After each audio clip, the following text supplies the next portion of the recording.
பிப்ரவரி 5. இன்றைக்கான தேவ வார்த்தை. மன்னிப்பு.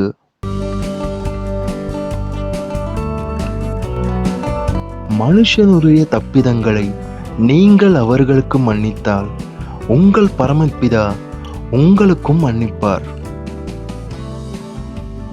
மத்தேயு 6:14.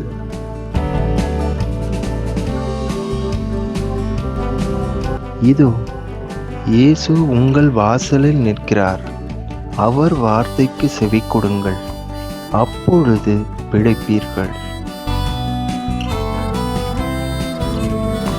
இயேசு உங்களை ஆசீர்வதிப்பாராக. அல்லேலூயா. ஆமேன்.